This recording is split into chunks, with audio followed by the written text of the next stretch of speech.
Recently, Wallo made was in the news because he came at black businesses. He was yelling and shouting, but some people say he was just passionate about it. Where he basically said black businesses was a hustle.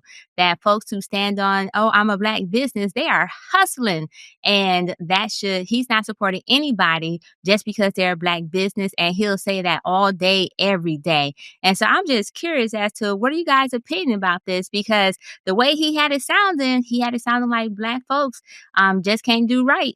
And because they're black, they ain't getting his business. So let me just go ahead and clear some things up. He also mentioned customer care and quality. And I'll land there. What are you guys' thoughts on this? I'll just say that support is not a handout. You know what I mean? I don't owe anybody my support. It's my dollar, my time, my choice.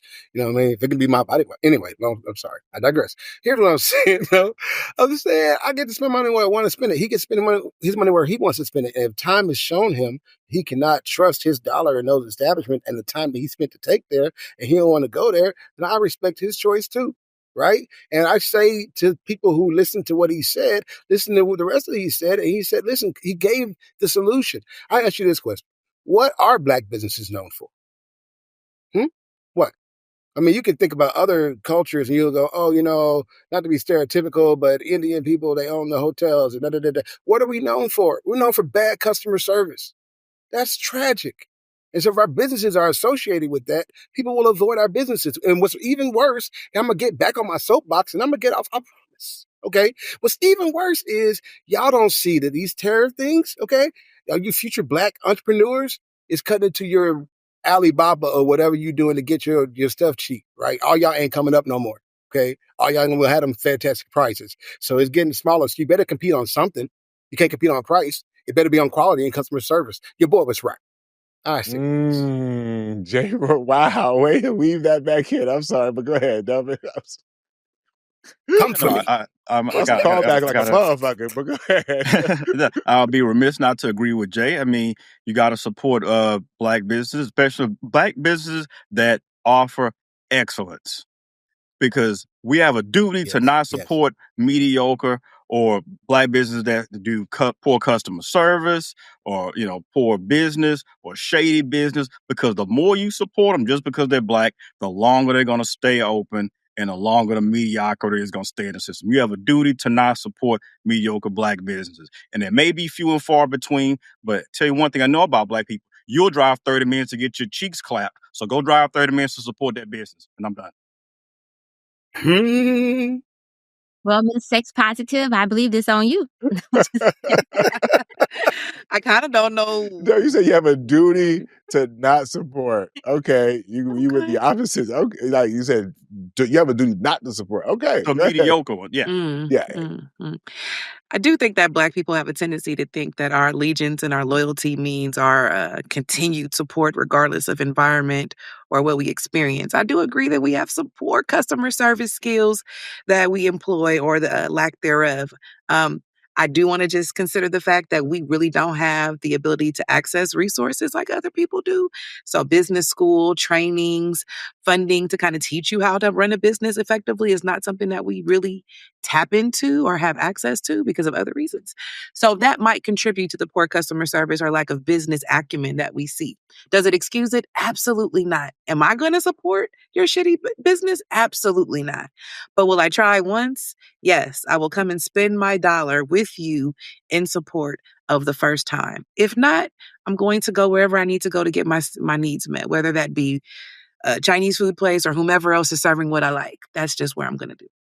Yes. You know, I don't know if I want to break the wall or not, or just, you know, I don't know what direction I want to go in. I'm going to be honest with the audience for a second here. Like in these topics, there's like different parts where I'm like, how do I feel about this? Right. Because in truth, you know, what he said to the audience, he said was appropriate, right?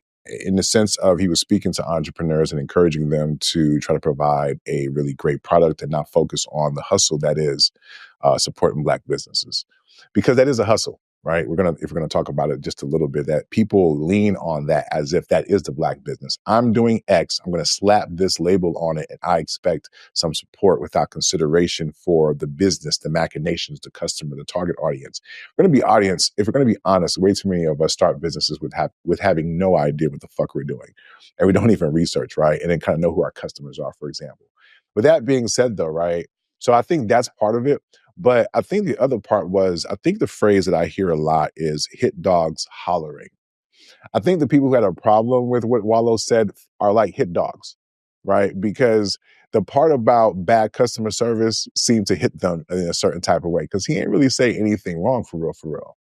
Right? If you listen to the whole thing, and I get that, there's a clip, and so it's partly clickbait. But when you hear how we as Black people respond to certain things, I think it's because we know there's a lot of fucking truth. And so instead of just addressing what the issue is, we rather try to kill the messenger, even though Wallo has a history of supporting Black businesses. What we don't do enough is look in the mirror and be honest with ourselves. We don't do that individually, and we certainly don't do that as business owners. You're not doing that like in your personal life in general, right? If you're not open to accountability, all of a sudden, because money is on the line, well, maybe you'll be a little bit more accountable. You would think so, right? But the truth is, no. If you looked up Black people's Yelp, just in mass, there are some sectors and businesses who are doing great. But unfortunately, there's a reason why some of us don't do business with y'all niggas. You know what I'm saying? You know what I mean? And so rather than get mad at me because you think I am somehow being reverse racist with my dollars, no, it's not what it is. I would rather support you. But at the same time, do you know the opportunity cost, the actual cost, the additional pay? Like at some point in time, it's like you're asking me to make a sacrifice that you wouldn't even be willing to make if I told you something was wrong with the order and you decided to give me a little extra something just to try to smooth it over like good customer service people would do. You would think that's a bridge too far when you want me to pay all the additional costs, right?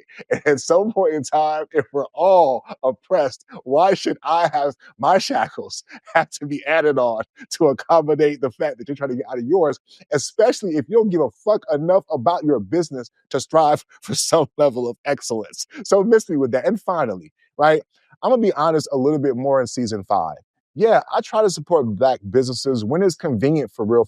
When I can find the Black businesses, when I have like the network or some intel that is good. But y'all expect niggas who's not doing it. I'm not going on TikTok.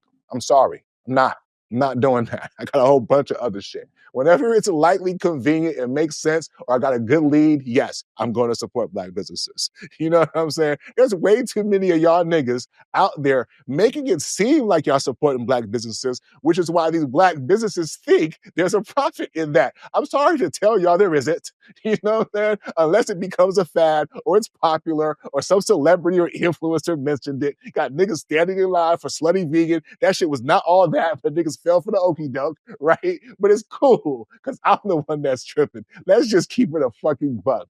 And like I said, man, I'm going to keep it more real in 2025 and in season 5. Y'all niggas need to come up with other businesses aside from the standard fare. Fuck a restaurant. Come up with some other shit. You know what I'm saying? Because how can I look for more Black businesses if y'all niggas ain't nowhere to be found in the areas where I need the fucking service? Miss me with that. And it don't cost that much to get a fucking website, to get a fucking email domain with your fucking business name on there. There are free tutorials to do the basic shit. Because that's the shit I look for when I look for certain businesses. Did you do the basic shit? And some of y'all niggas don't even do the basic shit and get mad when niggas don't fuck with y'all. Come on, man. Go ahead.